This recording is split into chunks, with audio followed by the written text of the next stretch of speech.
Pernahkah Anda merasa begitu murung, stres, resah, dan sederet emosi negatif lainnya?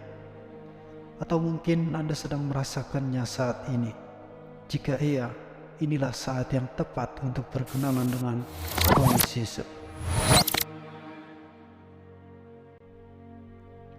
Ketika sesuatu yang buruk menimpa kita, ketika sesuatu yang tidak kita inginkan terjadi, tidak ada yang bisa dilakukan selain menerima.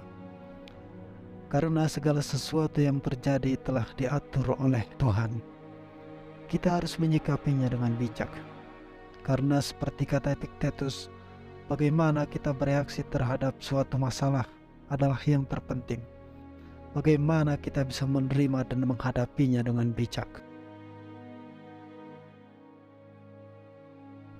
Namun, bukan apa yang menimpa kita yang menjadi masalah, melainkan bagaimana kita menghadapinya. Apakah kita akan emosi, marah, menolak, atau memilih untuk tetap bersabar, berserah diri dan menerima begitu saja? Dari sinilah pentingnya kita untuk belajar filsafat Stoicism. Stoicism adalah filosofi hidup yang akan membantu kita menghadapi masalah yang perlu diselesaikan. Filosofi ini praktis dan dapat kita latih dalam kehidupan sehari-hari.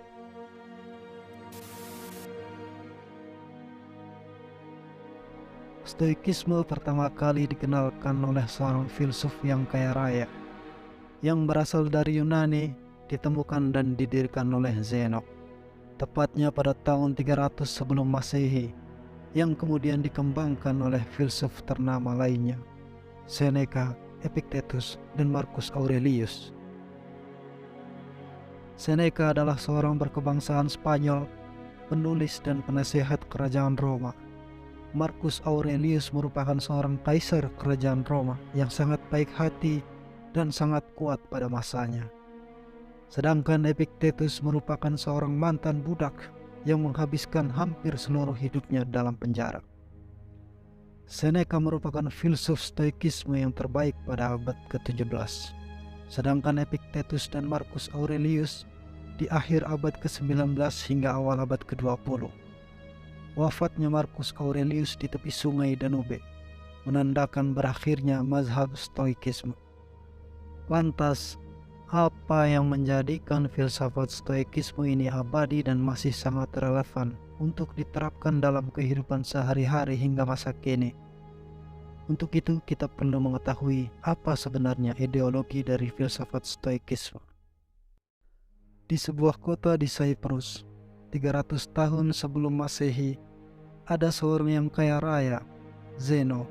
Dalam perjalanannya dari Venezia ke Peres, kapalnya tenggelam bersama muatannya. Kekayaannya yang sangat banyak tiba-tiba hilang dalam sekejap, karena sesuatu yang di luar kontrolnya terjadi. Kalau kamu yang mengalami hal itu, bagaimana reaksimu? Apakah marah, sedih, atau kamu akan berpikir bahwa hidupmu itu sangat menyedihkan? Ya, itu reaksi normal kita. Tapi berbeda dengan Zeno, the father of Stoicism. Pada dasarnya, Stoikisme adalah aliran filsafat yang membantu kita mengontrol emosi negatif dan mensyukuri segala sesuatu yang kita miliki sekarang. Saya mendapati ada 3 konsep di dalam aliran ini, yaitu penerimaan keadaan yang tidak bisa kita ubah, mengubah apa yang bisa kita ubah, serta kebijaksanaan untuk tahu perbedaan antara keduanya. Intinya, Stoicisme mengajarkan kita sebagai manusia dilatih untuk dapat merespon segala sesuatunya secara rasional. Hal itu selaras dengan tujuan utama aliran ini, yaitu self-mastering atau penguasaan diri. Seseorang akan bisa menguasai dirinya dengan baik, tenang, paham mental, dan emosi yang seimbang. Dalam aliran filsafat ini, hidup didefinisikan menjadi 2 bagian. Bagian pertama, dimensi internal, dan bagian yang kedua, dimensi eksternal atau yang dikenal dengan sebutan dikotomi kendali. Dimensi internal adalah segala sesuatu yang berasal dan dalam kendali penuh diri Anda. sedangkan dimensi eksternal diartikan sebagai sesuatu yang berada di luar kontrol kita. Misalnya respon orang lain terhadap kita, tanggapan orang lain tentang kita yang masih jomblo, dan apa yang orang lain pikirkan tentang diri kita. Mereka yang menganut pola pikir stoikisme disebut dengan sebutan stoik. Di dalam hidup ini, kita akan selalu bertemu seseorang. Kita juga akan selalu memulai sesuatu, seperti mulai kuliah, mulai kerja, serta mulai-mulai lainnya. Namun yang pasti kehadirannya adalah akhir dari mulai-mulai tersebut. Apakah Anda sudah merasakan mual dengan pembahasan ini? Jika iya, maka kita sama. Ketika kita mulai kuliah, kita akan sampai pada masanya lulus kuliah. Dan ketika kita mulai bekerja, kita akan sampai pada masanya resign. Dan ketika bertemu seseorang, kita juga tidak boleh melupakan perpisahan yang selalu menjadi teman baik temu. Entah bagaimana caranya, apakah orang tersebut akan resign dari dunia ini dan meninggalkan kita, atau menemukan kebahagiaan lain yang membuat berpaling dari kita. Namun yang harus diingat, seperti perkataan Seneca, lembaran baru akan terbuka ketika lembaran lama tertutup.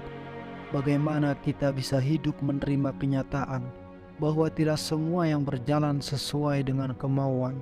Bagaimana kita menyikapi realita bahwa akan selalu ada lembaran baru yang harus diisi dan diteruskan? Lalu bagaimana caranya agar kita bisa memulai untuk menjadi seorang stoik? Great Mind dalam videonya yang berjudul On Marisa's Mind, setidaknya ada 7 cara yang dapat kita lakukan untuk menjadi seorang stoik.